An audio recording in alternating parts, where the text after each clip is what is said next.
Bonjour à tous, on se retrouve pour un nouveau podcast de LVJ. Aujourd'hui, nouveau concept, nous allons rencontrer des directeurs de master. Pour le premier épisode, nous allons rencontrer David Cumin, directeur du master Relations internationales à Lyon 3. Bonjour Monsieur Cumin, merci d'avoir accepté cet entretien. Je vais vous demander premièrement de présenter votre master dans les grandes lignes. Je suis le responsable pédagogique du master Relations internationales à la faculté de droit à Lyon 3. Alors, nous avons un master RI qui est le plus vieux de France. Le master se compose de la façon suivante. Nous avons un master 1, tronc commun, et ensuite un master 2, 9 parcours, 9 spécialités. Nous avons 3 parcours fléchés recherche, à savoir le parcours sécurité internationale et défense, le parcours relations internationales et diplomatie, et le parcours qui est en voie de changement, francophonie et relations internationales, mais qui va devenir francophonie, stratégie et relations internationales. Et puis nous avons 6 parcours fléchés professionnels, le parcours gestion de programmes internationaux, l'ancien parcours OIG-ONG, le parcours intelligence stratégique et gestion de crise, et enfin le parcours expertise et risques internationaux. Plus 3 parcours francophonie qui sont également en voie de reconfiguration. Alors nous aurons le parcours francophonie, politique culturelle et linguistique, le parcours francophonie et transition écologique, et puis un autre parcours, prévention et gestion des risques et des crises dans l'espace francophone. La différence entre les parcours, si vous voulez, parcours fléché recherche, le stage est possible, mais facultatif en Master 2. Le mémoire de recherche est obligatoire. En revanche, pour les parcours fléchés professionnels, le stage est obligatoire et il y a un mémoire de stage. Le Master 1, vous savez, ressemble à la licence. Il y a des cours magistraux et des travaux dirigés. En revanche, en Master 2, il n'y a pas de travaux dirigés, il n'y a que des cours. Mais dès l'entrée du M1, vous candidatez pour des parcours de M2. Et donc, ce sont les responsables de parcours de M2 qui sélectionnent. Les gens qu'il faudrait corrompre, mais ils sont incorruptibles. De toute façon, je veille à l'ensemble. Je supervise. Le sujet qui fâche beaucoup et qui interpelle tous les étudiants, c'est l'admission. On sait que les masters de Lyon 3 sont très exigeants, en tout cas c'est ce qui nous est dit. Qu'est-ce qu'un étudiant pourrait faire et que ce soit valorisé? Est-ce que ce serait plutôt les stages, les bonnes notes, les activités extra-universitaires? L'entrée M1 est très sélective, elle est très difficile, dans tout le pays, et pas qu'à Lyon 3, mais aussi à Lyon 3. Alors en gros, le dossier de candidature est composé de 2 éléments. D'abord, ce sont les relevés de notes. Et donc les collègues examinent les relevés de notes de la L3 au baccalauréat. L3, L2, L1.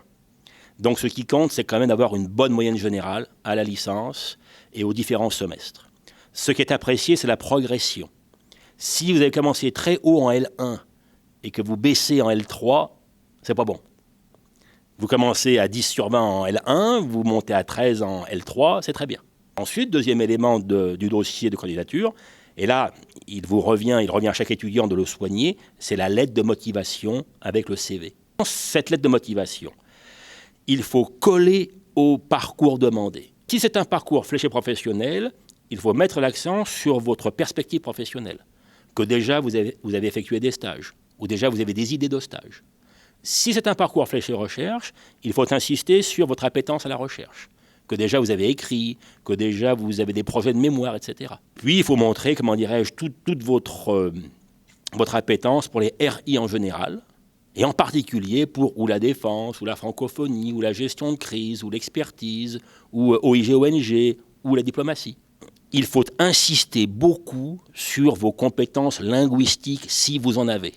Si vous maîtrisez l'anglais, il faut bien le dire. Aussi mettre en avant toutes vos expériences associatives, stages, etc. Vous voyez. Il faut une lettre de motivation qui soit originale, qui soit accrocheuse, pas trop longue, parce que les collègues vont pas lire à n'en plus finir, hein, mais pas trop courte non plus.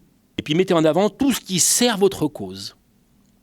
Donc, bon étudiant, dynamique, vie associative, déjà des expériences professionnelles ou de stage, des projets de mémoire, un projet professionnel idoine. Vous voulez, je sais pas moi, devenir officier, le parcours défense, évidemment, quelque part, il vous concerne.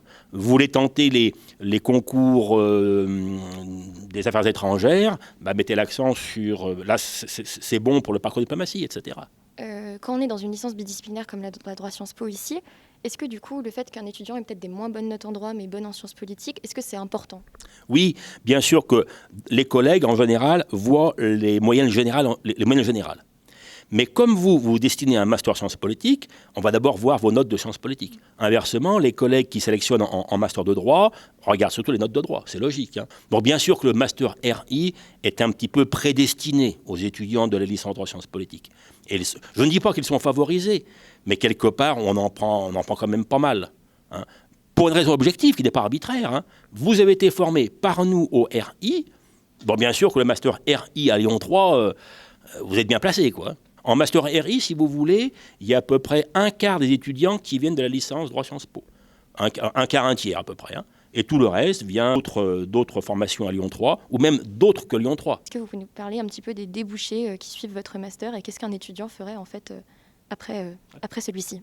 Comme tout master sciences politiques, les principaux débouchés sont de deux ordres. Tous les concours de la fonction publique et tous les métiers du journalisme ou des médias. Ce sont des débouchés généraux. Et puis il y a des débouchés plus spécifiques, tout ce qui est défense et sécurité, officiers, terre, mer, air, concours gendarmerie ou police également, tout ce qui est concours MAE. GPI, c'est les métiers des OIG et des ONG. La francophonie, c'est le réseau francophone, essentiellement les métiers autour de la culture, des médias. Expertise, le parcours expertise est tourné vers les risques du développement à l'international. Donc c'est tout ce qui est commerce extérieur, vous voyez. C'est tout ce qui est risque pays, analyse risque pays. GPI, il y a beaucoup de métiers liés à la gestion de projet. Mais aussi, par exemple, ISGC, il y a beaucoup de métiers liés à la sécurité privée ou la sécurité civile. Ça peut être donc soit des organismes publics, soit des organismes privés. Pour le détail de tout cela, de toute façon, y compris pour les motifs de sélection, que le portail va s'ouvrir, e-candidat au mois d'avril, seront indiqués et les attendus pour la sélection et les débouchés. D'ores et déjà, les brochures papier ou électroniques du SIDO, du SCUOP, du BEP, il y a les débouchés professionnels qui sont développés. Cet entretien, d'ailleurs, merci beaucoup. Qu'est-ce que vous diriez ou qu'est-ce que vous conseilleriez à un étudiant de licence qui souhaite intégrer votre master? D'abord, c'est moi qui vous remercie de me donner la parole et de diffuser l'information, la bonne parole en quelque sorte. Il y aura d'autres sources d'information, que les étudiants se rassurent. Il y aura des journées d'information officielles, etc. Les étudiants de L1, que déjà ils se mettent bien au travail parce que lors de la sélection, on examine les notes L3, L2, L1. Donc dès le début, il faut penser au master, à l'après-licence. Et L3, en fin de parcours, vous allez dire, qu'ils se renseignent bien sur tous les masters. Vous êtes en droit Sciences Po, vous pouvez prétendre à intégrer un master de Sciences Po ou de droit public ou de droit privé. Renseignez-vous bien sur le contenu des maquettes, le type d'enseignement, le type de débouché. Renseignez-vous bien.